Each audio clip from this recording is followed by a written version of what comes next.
Hey there, it's Joshua Johnson, the host of 1A. I am headed home to Florida.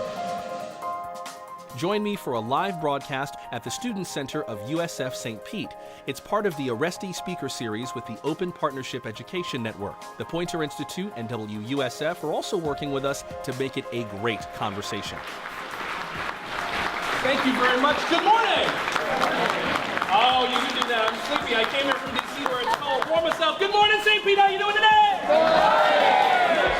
Much better. I'm Joshua Johnson. On behalf of all of us at WAMU 88.5, a service of American University in Washington, and NPR, thank you so much for getting up, for showing up, for being here for a conversation that we think is very important.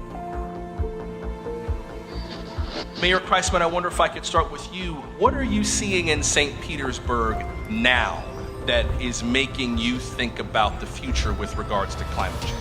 So all you have to do is look at the last several years, not just at our temperatures and how we are hitting record highs that are lasting well beyond the typical summer months, but also the frequency and severity of the storms. We're feeling it, we're living it, and if you weren't awake, you should be. Becca from Tampa. Becca, what's on your mind? As a young professional, I want to work towards solutions here because we are so at risk, but there are so few jobs. How can we support the rapid growth of jobs or opportunities to plan, educate, and build for the future?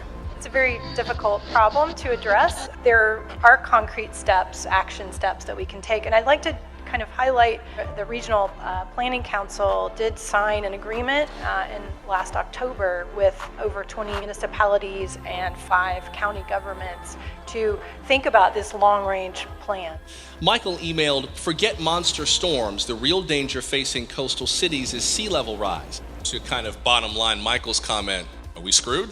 I don't think we're screwed, but I think we need to be having the discussion about what we're going to be doing than to be endlessly debating over whether it really exists and whether it's happening.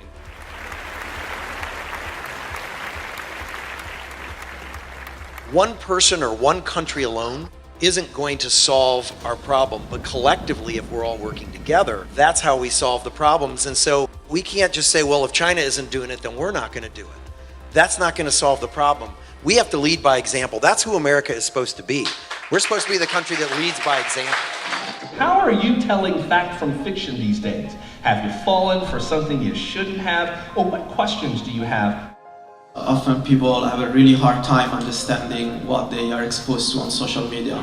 Poynter educates professional journalists and researches best practices in news. Kelly, welcome. Hey Joshua. When journalism is working well, it rises above that, and it does give the audience the insight to know which statements are true and which are political spin.